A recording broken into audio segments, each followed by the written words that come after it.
Hello friends, आप सभी को नमस्कार। मैं हितेश कुमार एक बार फिर से आप सभी का ज्ञानकोश यूट्यूब चैनल में स्वागत करता हूं। आज है 22 अप्रैल और 22 अप्रैल से जितने भी करंट अफेयर्स बनेंगी वो हम आज की वीडियो में पढ़ने वाले हैं और इसका पीडीएफ आप ज्ञानकोश फेसबुक पेज, टेलीग्राम चैनल या व्हाट्सएप ग्रुप से डाउनलोड कर सकते हैं। तीनों का लिंक डिस्क्रिप्शन में दिया हुआ है। तो चलिए शुरू करते हैं आज की करंट अफेयर्स। बात करते हैं सबसे पहले प्रश्न की। सबसे पहले हम पढ़ते हैं आज का दिन। तो देखिएगा, आज का जो दिन है यह है 22 अप्रैल और 22 अप्रैल का जो दिन है ये किस दिवस के रूप में मनाया जाता है। तो आज का जो दिन है ये पृथ्वी दिवस के रूप में 22 अप्रैल को मनाया जाता है। अगर हम बात करें इसकी स्थापना किसने करी थी, तो इसकी स्थापना अमेरिकी सीनेट जेरोल्ड नेल्सन ने 1970 में एक पर्यावरण शिक्षा के रूप में करी थी। और इस दिवस को शुरू करने में देखिएगा, शुरू करने में एक फिल्म और टेलीविजन अभिनेता जिनका नाम है एडी अल्बर्ट, उनने बहुत महत्वपूर्ण भूमिका निभाई थी इसको शुरू करने में। बात करते हैं कि इस दिवस को मनाने का उद्देश्य क्या है।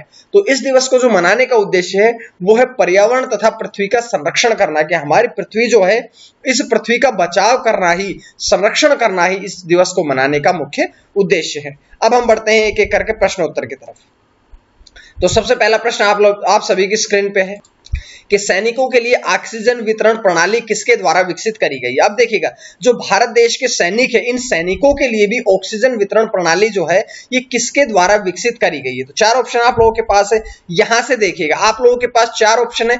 यहां से ऑप्शन बी यानी कि डीआरडीओ अर्थात रक्षा अनुसंधान और विकास मंत्रालय, हिंदी में इसकी फुल फॉर्म, लेकिन इंग्लिश में कहें तो इंग्लिश में इसको कहेंगे defence research and development organisation. इसके द्वारा अब सैनिकों के लिए ऑक्सीजन वितरण प्रणाली जो है वो विकसित करी गई है। बात करते हैं पूरी जानकारी ये है कि ये जो प्रणाली है ये रक्त ऑक्सीजन संतृप्ति यानी कि SpO2 प्रणाली पर आधारित होती है।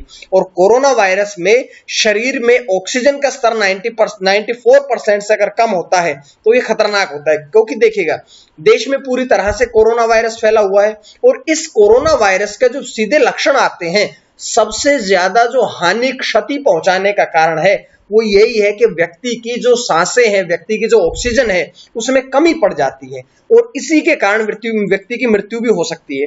तो आप देखिएगा कि आपने सबसे पहले तो ये जरूरी जानना है कि 94% एक ऐसा रेशियो है, अगर आपकी ऑक्सीजन लेवल इससे कम होता है तो समझिएगा कि आप खतरे में चले गए हैं। तो आप तुरंत डॉक्टर की सलाह लीजिएगा और अपने आप को स्वच्छ रखें, अपने आप को साफ रखें, मास्क का प्रयोग करें। अब हम बात करते हैं डीआरडीओ के बारे में। तो डीआरडीओ फुल फॉर्म पढ़ेंगे। सबसे पहले फुल फॉर्म क्या है कि defence research and development organisation. अब बात करें इसकी स्थापना कब हुई थी, तो इसकी स्थापना 1958 में करी गई थी। मुख्यालय कहां पे है, तो इसका डीआरडीओ का मुख्यालय है डीआरडीओ भवन नई दिल्ली में। बात करते हैं अध्यक्ष कौन है, तो वर्तमान में इसके अध्यक्ष है डॉक्टर जी सतीश रेड्डी। तो इस प्रकार से प्रश्न से जानकारी मिली, साथ साथ में हमने उससे संबंधित जानकारियां भी पढ़ ली है। उसके बाद दूसरा प्रश्न कि किस राज्य द्वारा हर घर जल लक्ष्य निर्धारित किया गया। देखिएगा, हर घर जल जो लक्ष्य है ये किस राज्य के द्वारा निर्धारित कर लिया गया है। तो यहां से आप लोगों के पास चार ऑप्शन है।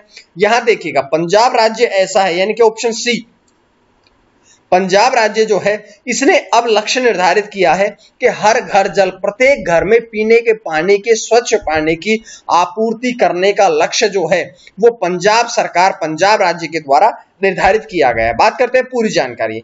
अब इस हर घर जल लक्ष्य का निर्धारण करने का उद्देश्य क्या है, तो इसका उद्देश्य है कि वर्ष 2022 यानी कि आगामी अगले वर्ष के अंत तक हर एक घर में, हर एक ग्रामीण हो चाहे शहरी घर हो, प्रत्येक घर में पीने लायक पानी को पहुंचाना ही इसका मुख्य लक्ष्य है। बात करते हैं कि पंजाब में लगभग 35% ग्रामीण परिवार है, जिनमें से 75% घरों में नल की आपूर्ति हो चुकी है, लेकिन जो 25% बचे हैं उन सभी में अगले वर्ष के अंत तक घर घर तक पीने का पानी पहुंचाने का लक्ष्य भी निर्धारित किया गया है। अब इसके लिए कॉल सेंटर की भी स्थापना करिए। इसके लिए पंजाब में इंटरएक्टिव वॉइस रेस्पॉन्स सिस्टम से सुसज्जित एक कॉल सेंटर की स्थापना भी करी गई है, यानी कि ये वॉइस डिटेक्ट करेगा, वॉइस के द्वारा भी आपकी जो दिक्कतें होती है, समस्याएं होती है, उनको सुनेगा और उनका समाधान करने का कार्य भी करेगा। अब ये देखिएगा, ये जो योजना है ये पंजाब राज्य में शुरू करी गई है। अब पंजाब राज्य में इसके अलावा कौन कौन सी योजनाएं हैं वो भी हम पढ़ते हैं। जैसे कि पंजाब में योजनाएं हैं दिव्यांगजन सशक्तिकरण योजना 2021 कि जो दिव्यांगजन है उनको सशक्त बनाना, मजबूत बनाना ही इसका उद्देश्य है। पंजाब अनाज खरीद योजना कि जो किसान है उनके अनाज को सीधे तौर पर बिचौलिए से बचा करके सीधे सरकार तक पहुंचाने का कार्य करती है। पंजाब शहरी आवास योजना 2021, भगत पूर्ण सिंह, पुराण नहीं है, पूर्ण सिंह सेहत बीमा योजना, ई लेबर पोर्टल योजना, ये सारी जो योजनाएं हैं ये पंजाब राज्य द्वारा शुरू करी गई है। तो इस प्रकार से पंजाब के बारे में थोड़ी हमने और योजनाएं थी वो भी पढ़ ली है। प्रश्न नंबर 3 आपकी स्क्रीन पे कि किस देश ने वित्तीय फर्मों के लिए दुनिया का पहला जलवायु परिवर्तन कानून बनाया। देखिएगा, जो वित्तीय फर्म होती है, जो उद्योग होते हैं, इनके लिए दुनिया का पहला जलवायु परिवर्तन कानून, क्योंकि जब ये जो उद्योग धंधे चलते हैं तो अपने साथ ये बहुत से कार्बन उत्सर्जन करते हैं जिसके द्वारा हमारी भूमि को, हमारी वायु को प्रदूषित किया जाता है। और इसी जलवायु के प्रदूषण होने के कारण ही कार्बन की ज्यादा मात्रा हो जाती है, जिसके पश्चात आगे चल के हमें बहुत सी परेशानियों का सामना करना पड़ता है। इन सब से बचने के लिए ही एक जलवायु परिवर्तन कानून बनाया गया है। कौन सा देश है? न्यूजीलैंड, यानी कि इसका ऑप्शन ए सही होगा। तो न्यूजीलैंड देश ऐसा है जिसने कि वित्तीय फर्मों के लिए दुनिया का पहला जलवायु परिवर्तन कानून भी बनाया है। बात कर लेते हैं इसका उद्देश्य क्या है। तो इसको, कानून को बनाने का जो उद्देश्य है वो ये है कि 2050 तक न्यूजीलैंड देश को कार्बन न्यूट्रल बनाना। कार्बन न्यूट्रल का अर्थ ये होता है कि कार्बन की जो उत्सर्जन होता है उसमें 0% लेके आना है, इसका मुख्य उद्देश्य है। यहां से 2-3 प्रश्न इंपॉर्टेंट है, जैसे न्यूजीलैंड के प्रधानमंत्री कौन है? Jacinda Ardern. राजधानी कौन सी है? वेलिंगटन। मुद्रा कौन सी है? New Zealand dollar. तो इस प्रकार से न्यूजीलैंड के बारे में भी जानकारी हमने पढ़ ली है। उसके बाद प्रश्न नंबर 4 आपके स्क्रीन पे कि वर्ल्ड प्रेस फ्रीडम इंडेक्स जारी किया गया। वर्ल्ड प्रेस फ्रीडम इंडेक्स जारी किया गया है जिसमें भारत का कौन सा स्थान रहा है। तो देखिएगा, इंपॉर्टेंट बात बता रहा हूं आपको, भारत का इसमें कौन सा स्थान रहा है? भारत का 142वां स्थान रहा है। लेकिन देखिएगा, ये जो फ्रीडम इंडेक्स है ये 2021 की बात कर रहा हूं मैं, 2020 की नहीं कर रहा हूं। और यहां से एक इंपॉर्टेंट बात ये भी ध्यान रखिएगा कि 2020 में भी भारत का 142वां स्थान था और 2021 में भी भारत का 142वां स्थान रहा है। अब 177 ऑप्शन में है तो 177वें स्थान पर रहा चीन, 179 स्थान पर रहा उत्तरी कोरिया, 178वें स्थान पर रहा तुर्कमेनिस्तान और भारत का स्थान पिछली बार भी 142 था, अब की बार भी 142वां ही रहा है। उसके बाद इस प्रश्न की और जानकारियां कि पिछले वर्ष ये कुल कितने देशों का आकलन किया गया। तो कुल इसमें 180 देशों को शामिल किया गया जिसमें भारत का 142वां स्थान रहा। पहला स्थान किसे मिला? नॉर्वे। दूसरा स्थान फिनलैंड, तीसरा स्थान डेनमार्क और सबसे नीचे यानी कि 180वां स्थान रहा है इरिट्रिया देश का। चीन, उत्तरी कोरिया, तुर्कमेनिस्तान बता चुका हूं। और यहां से एक बात और ध्यान रखिएगा कि इस इंडेक्स में भारत से यह कहा गया कि भारत देश को अपना कार्य ठीक से करने की कोशिश करने वाले पत्रकारों के लिए सबसे खतरनाक देशों में से एक कहा गया है। तो ये इंपॉर्टेंट बात रहेगी इसकी। दूसरी बात, यह सूचकांक जो है ये किसके द्वारा जारी किया जाता है? तो जो वर्ल्ड प्रेस फ्रीडम इंडेक्स 2021 है, ये जो इंडेक्स है, ये सूचकांक जो है ये रिपोर्टर्स विदाउट बॉर्डर्स द्वारा जारी किया जाता है। ये एक रेटिंग एजेंसी है जो कि इसको लॉन्च करती है।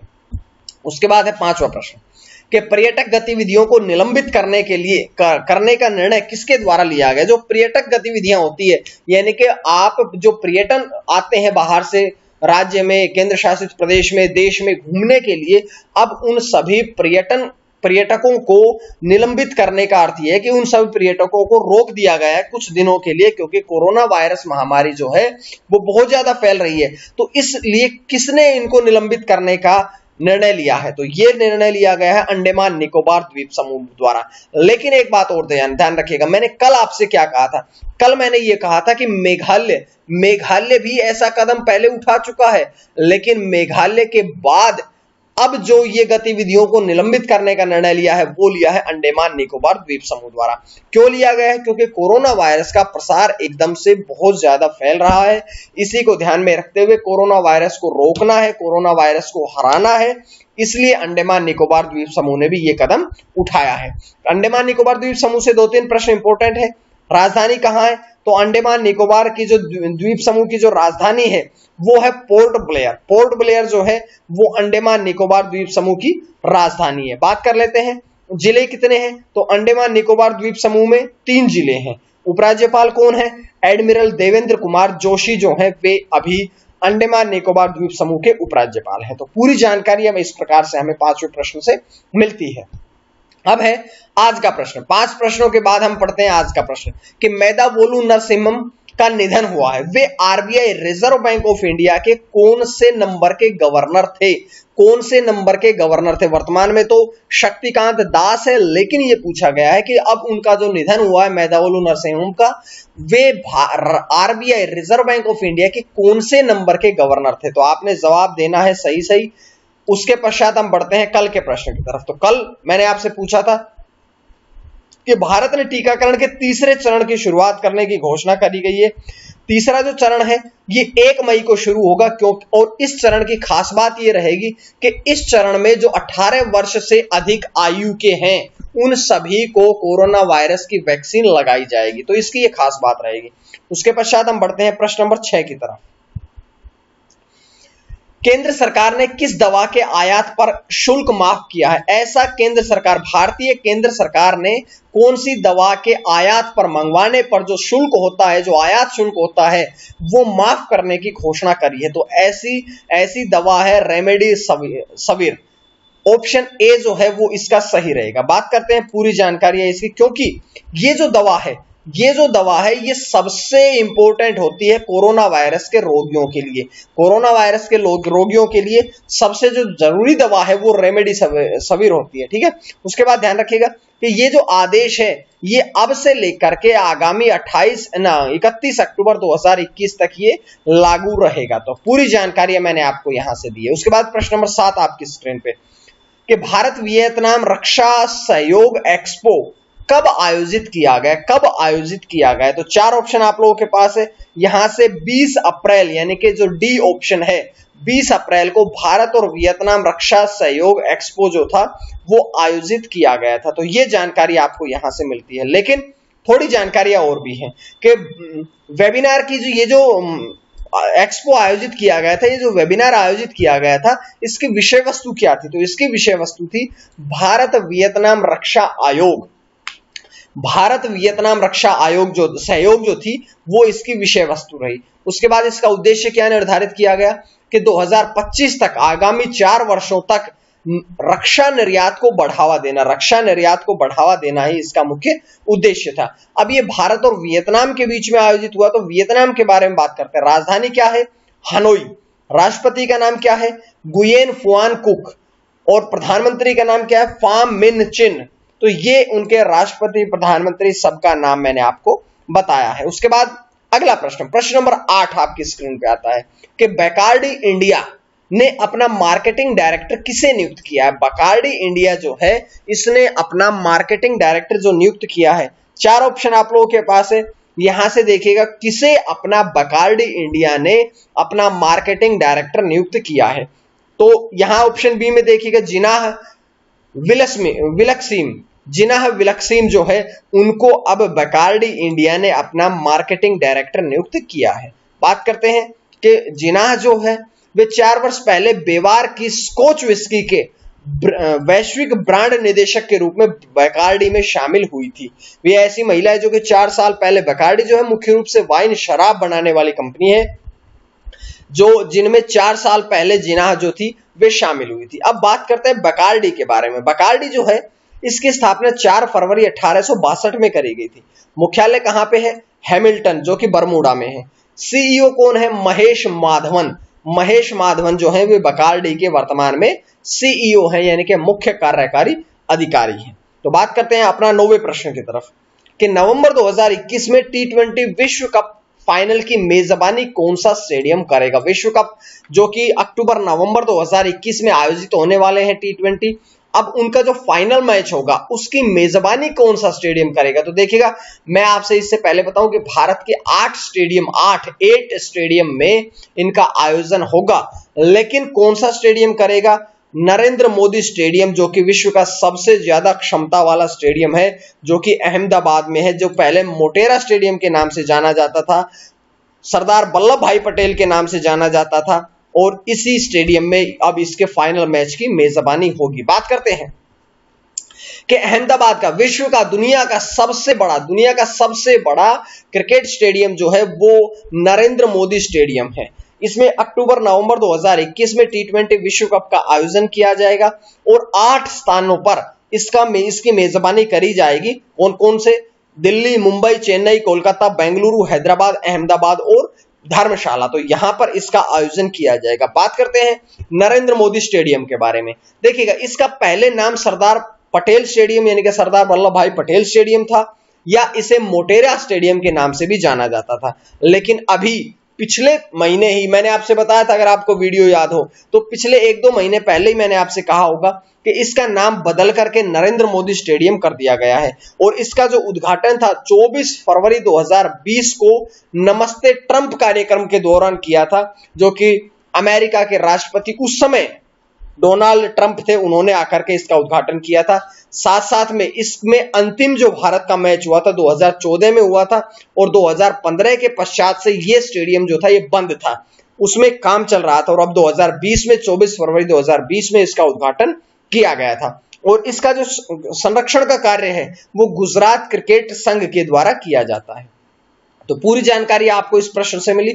उसके बाद आज का अंतिम प्रश्न कि किस राज्य के द्वारा निजी अस्पतालों में बेड संवर्धन के लिए 4 सदस्य टास्क फोर्स का गठन किया गया है। कि जो निजी अस्पताल है, देखिएगा कोरोना वायरस के कारण आप देख रहे होंगे दवाइयां नहीं मिल रही, ऑक्सीजन नहीं मिल रही, बेड नहीं मिल रहे, हॉस्पिटल नहीं मिल रहे, कहीं पर भी आराम नहीं है, चारों तरफ कोरोना वायरस का हाहाकार मचा हुआ है। अब यहां से मैं आपको बता देता हूं कि ऐसा कौन सा राज्य है कि जिसने बेड की आपूर्ति कराने के लिए 4 लोगों की एक टीम बनाई है, टास्क फोर्स बनाई है कि वो लोगों की परेशानियों को सुनकर के उनके लिए बेड का उपलब्ध कराए।